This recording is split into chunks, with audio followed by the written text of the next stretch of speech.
Hello friends, this is Subhi Manoj from MIT College, Pune.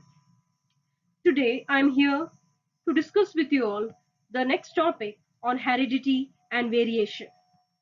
We have already finished with the lecture on heredity and variation. Some topics we have cleared with it, like the basic definitions on heredity and variation, the basic definition on genetics, and then what all we discussed? We discussed about laws, Mendel's laws. We discussed about different crosses like dihybrid cross, monohybrid cross. We even discussed about test cross.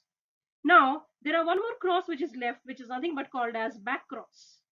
We are done with the reciprocal cross when we discussed about the monohybrid cross and dihybrid cross. Now, let's see what is there in this back cross. Now, let's see the next slide. In the next slide, about back cross, it's a crossing of a hybrid with one of its parent or an individually genetically similar to its parent. Here, what are they saying? That there's a cross between the hybrid. The hybrid means the progeny of the F1 generation. Whatever you get, the crop, the what to say, the product obtained or the progeny obtained after the cross of the parent, so that is nothing but F1 generation. That F1 generation, whatever is the outcome, is a hybrid variety. Because in parent, as you all know, that both are homozygous. One is homozygous dominant and other one is homozygous recessive. But when you're crossing the both, you get a hybrid. So that hybrid is nothing but it can be monohybrid when you're talking about one contrasting character. It can be dihybrid when you're talking about two contrasting characters.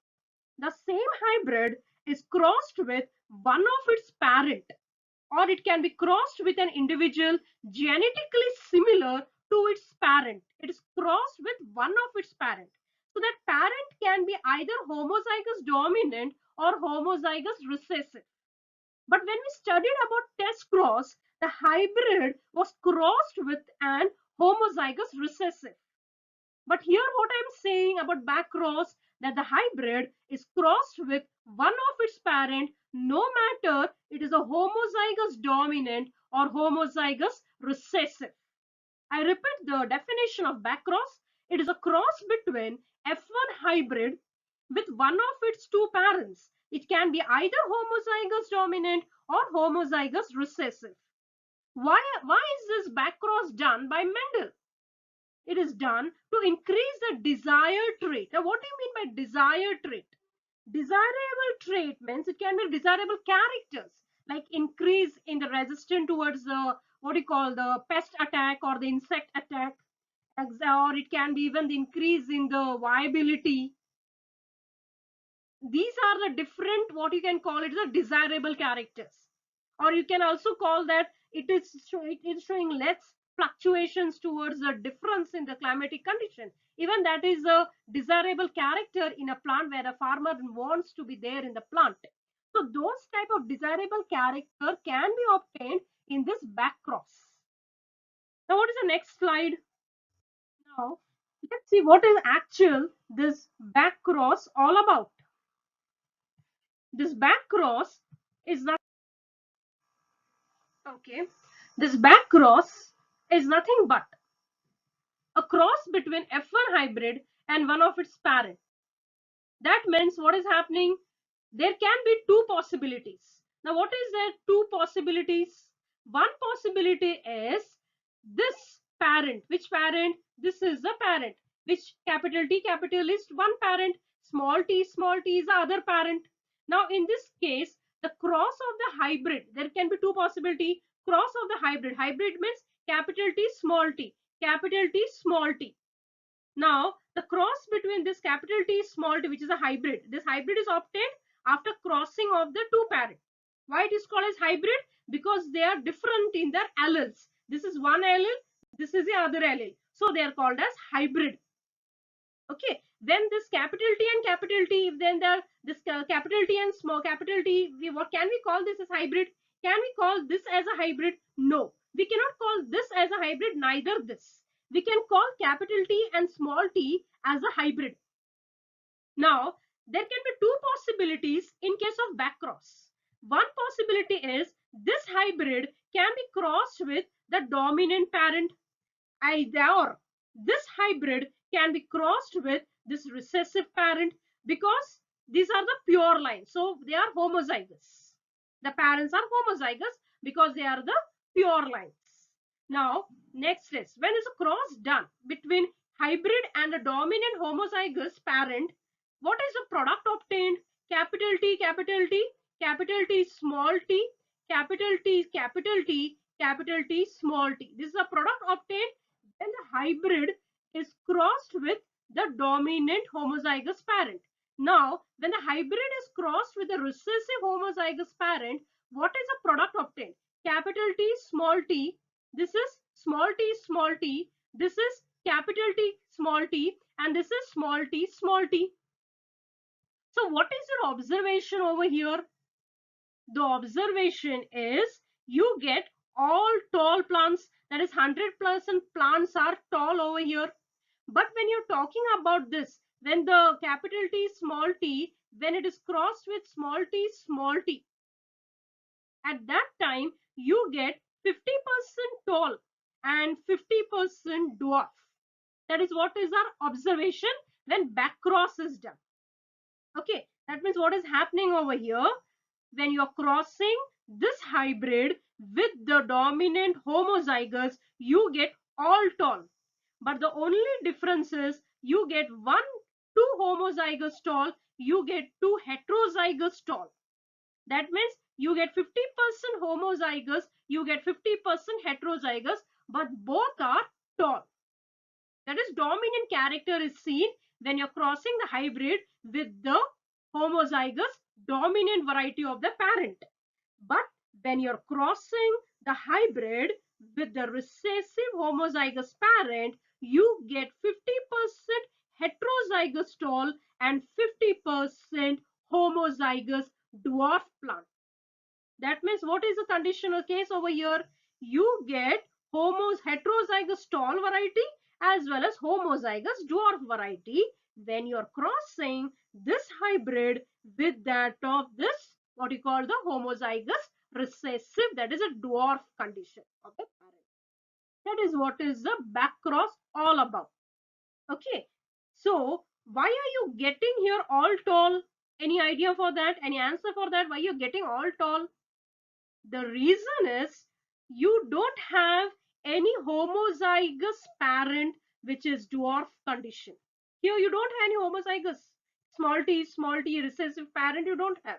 But here you have homozygous recessive parent. That's the reason why you get 50% dwarf over here.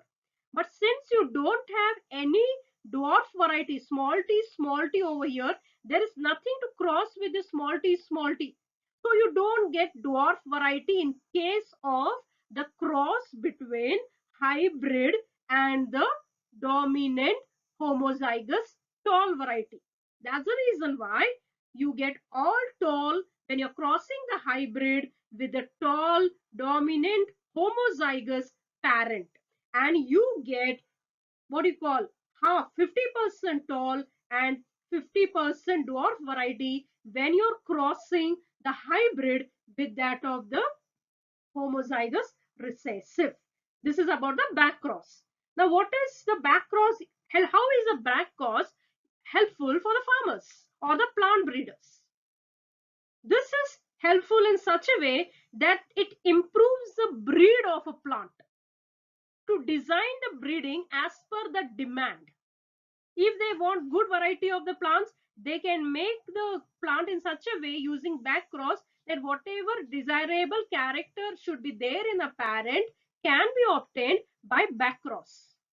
For example, if purple flowers are more in demand, then the breeder will cross the F1 hybrid with a dominant parent. And if white flowers are more in demand, then the breeder will cross the F1 hybrid with recessive parent because the purple one is dominant and the white flower is recessive. If he wants if he wants a purple flower in the progeny, then he will cross the F1 hybrid with a purple flower which is dominant. If he wants white flower in the next generation, then what he will do, he will cross the F1 hybrid with a recessive parent, that is a white flower. This is a most best, I mean to say, it is a one of the very important point of backcross. Whatever desired character is required by the farmer is obtained by backcross. Now what is the next point? The next point is a cross. Now the hybrid, the F1 hybrid is crossed with dominant P. These are the two conditions of backcross. This is one condition and this is the second condition. Here condition means the hybrid, which is capital T small t, is crossed with either dominant homozygous capital T, or it can be crossed, or the F1 hybrid will be crossed with a recessive small t. It can be either this or it can be this. Again, it's the same explanation, but let's see what is actual over here. Now this is the F1 hybrid. Here the gametogenesis takes place, the formation of gametes takes place, the segregation of gametes takes place in this step. Now what is that? Capital T and this is small t. In this case, capital T and capital T means the gamete separation takes place over here. Now in this case, capital T over here, small t over here, again over here, small t over here and small t over here. So the gamete separation takes place over here. What is the next step? Selfing amongst this, what do you call, amongst this capital T, the dominant P, dominant variety of the parent, and the hybrid, F1 hybrid. Okay, now when the selfing takes place, the crossing takes place, what is the product obtained? As you can see over here, one is a female, other one is a male. So what is the product obtained is capital T, you get tall, capital T, you get tall, capital T, small t, you get tall, but this is a heterozygous tall, capital T, small t, you get tall, again this is a heterozygous tall. The only difference is these two are homozygous tall, these two are heterozygous tall, but 100% they are tall.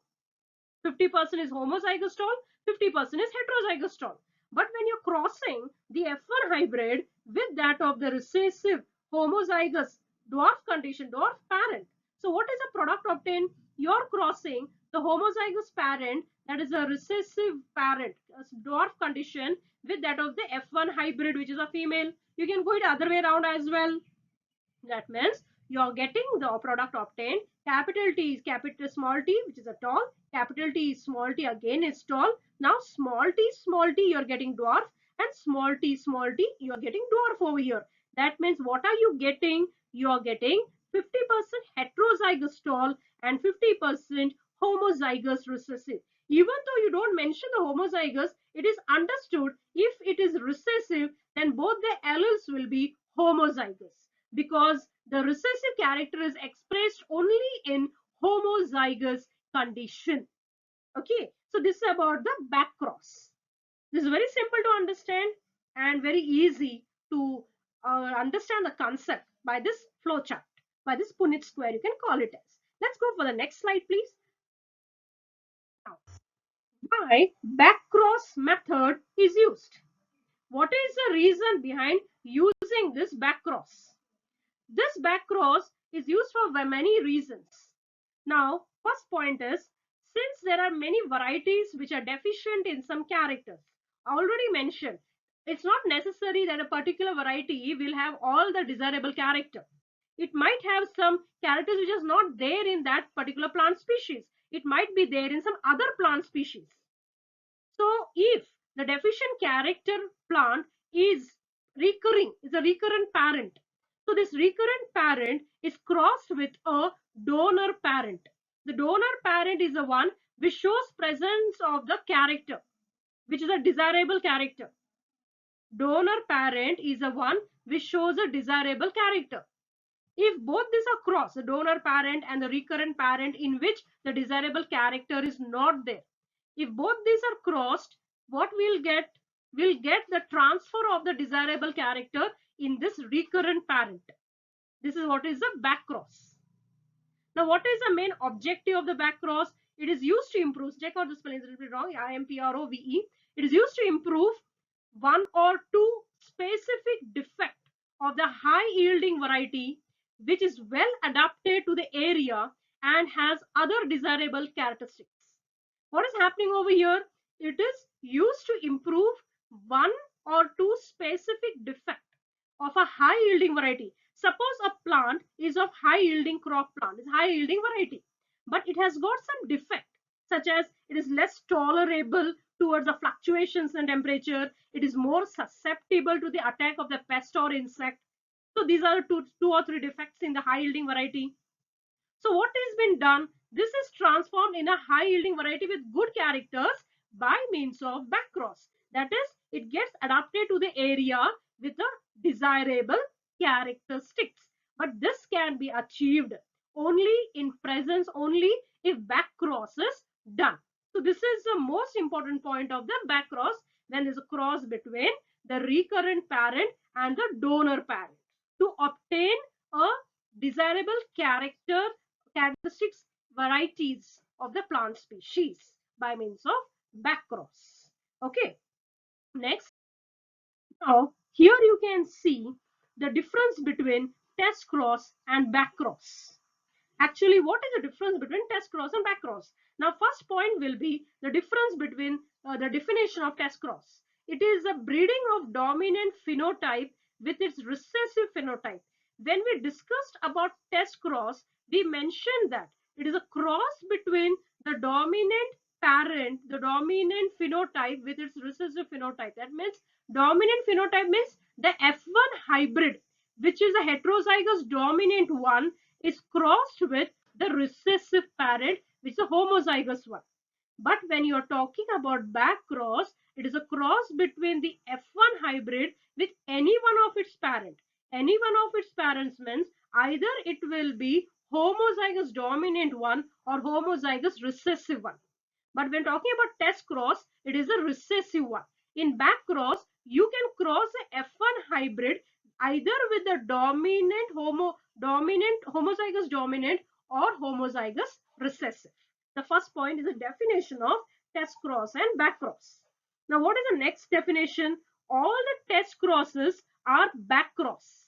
You can call all the test cross as back cross, but you cannot call all the back cross as test cross. That means a test cross is a back cross, but a back cross is not necessarily a test cross. Now the justification for the statement is the cross between F1 hybrid and homozygous tall parent is also a back cross, but this will produce all tall, 50% pure tall and 50% hybrid tall. Therefore, back cross with dominant parent cannot be used to test the genotype, because in back cross, if you cross with a dominant parent, you will get all tall. You won't get any dwarf. But in test cross, you will get, if you cross with a recessive parent, you will get 50% tall and 50% dwarf. That is 1:1 ratio. But that is not obtained over here. So back cross cannot be used to test the genotype of the parent. It cannot be used to test the genotype of the parent. So you cannot call back cross as test cross, but you can call test cross as back cross. This is the justification for the statement. Fine. Now, what is the third point? The F1 hybrid is crossed with a recessive genotype in the test cross. Already I have explained this thing to you, that in test cross, the F1 hybrid is crossed with recessive genotype. But when you're talking about the what you call back cross, the F1 hybrid is either crossed with homozygous dominant, for example, capital T, or heterozygous genotypes in the back cross. That is, you can call what you can call crosses homozygous dominant, or you can call a homozygous recessive, which can be done in the back cross. But why it is called as back cross? Why we can call one statement, why this test cross can be called as back cross? The reason is the offspring, that is the F1 hybrid, which is obtained, is crossed back with one of its parent. So you can call test cross as back cross. I repeat, F1 hybrid that you get after the crossing of the parent is crossed back with its parent, one of its parent. So you can call test cross as a back cross. You're going back. So it is a back cross. Okay, now what is the next point? The next point is, the last point is, test cross identifies a zygosity of the dominant phenotype. Now, what do you mean by zygosity? Zygosity is nothing but the degree of similarity of the alleles. The two alleles, how similar it is with respect to the genetic constitution. That is called as zygosity of the dominant phenotype. Okay, now what do you mean by this back cross? What is the other point in back cross? It recovers the elite genotype. Elite means the desirable characters can be produced in the high yielding variety of the plant. That is, the elite genotype can be produced by means of back cross in the desirable variety of the plant. Okay, so these are the four differences between the test cross and back cross. You can check out for more differences. You can put on the answer. Okay, but see to it that the point should not be repeated. Fine. Now we have cleared with the test cross and back cross. And reciprocal cross was already done. If you see my slide of the monohybrid cross, you can find the cross of reciprocal crosses. Fine. That's all for today's lecture. Thank you.